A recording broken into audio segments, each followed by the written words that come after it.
Promising young fiction writer John Howard is working on his new mystery thriller, Tax Picnic. Unfortunately, he develops writer's block after only 2 words.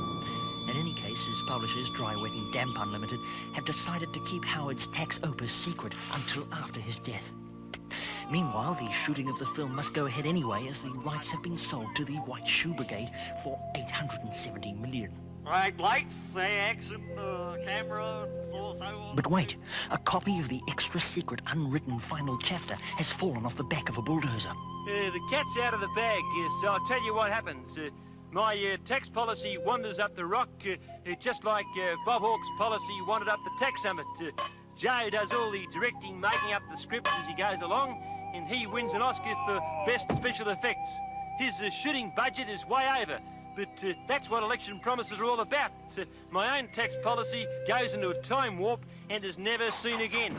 I get a nomination for Best Unfinished Script. I'm writing my acceptance speech now, but I can't seem to get it finished.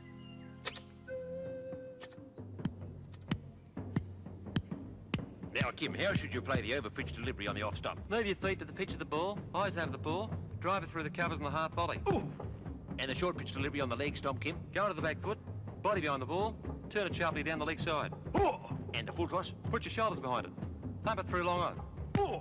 In the Eddie Porto demonstrator, the same? No comment. I believe in keeping politics out of sport.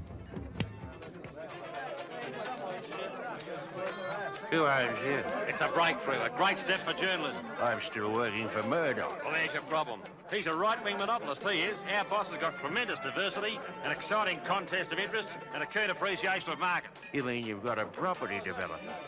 Well, yes. You are, in fact, owned by someone who wants to build so many townhouses on the swamp that it blocks the view of the abattoir. Of course. But you've got complete editorial freedom? Absolutely.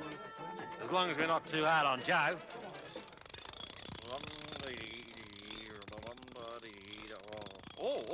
Oh, another one. Well, here we go then. Yes, well, here I am, or whatever you like to term it. I'm very busy, but I'll give you a few moments of my time so you can see the wheat bix in the box, and don't you worry about who put it there. And oh, yes, well, here's another one. Queensland has the fastest-growing public service of all the states, Mr. Premier. Where does that leave your demand for small government? Well, typical complicated question when the issue's quite simple. The people know it's simple. They don't want smart complications, so I'm going with the people. What the people want. That's what democracy means. Yeah, that's better. No.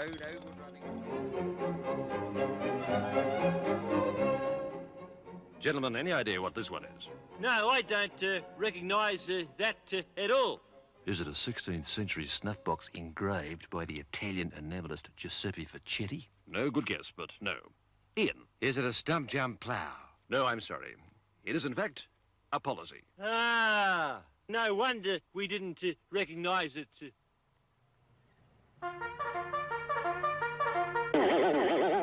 Look, what are we going to do about Joe, Sinkers? We'll have to put our heads together. Are you still on my side? Sure, I just don't like your tax policy. But I haven't got one yet. That's another thing we have in common. I've got it. Let's jazz up the coalition concept. Coalition. Coalistification. Disintegration. Co-obliteration. It's not as catchy as incentivation.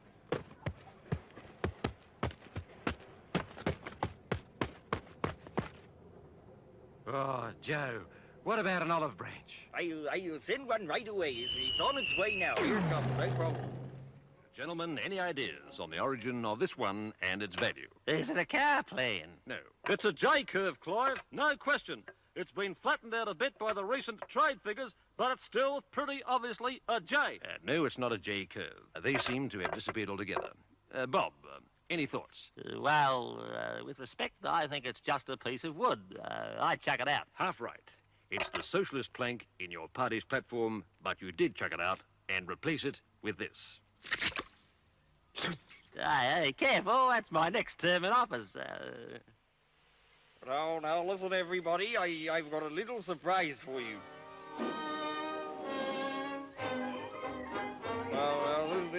is my boy, my son. He's a good lad. Oh, gee, thanks, Dad. He'll be Prime Minister too one day, you mark my words. One day, or possibly 2 days. Mondays and Wednesdays, he'll be Prime Minister. And Flo on Fridays after she's done the shopping. Don't you worry about that.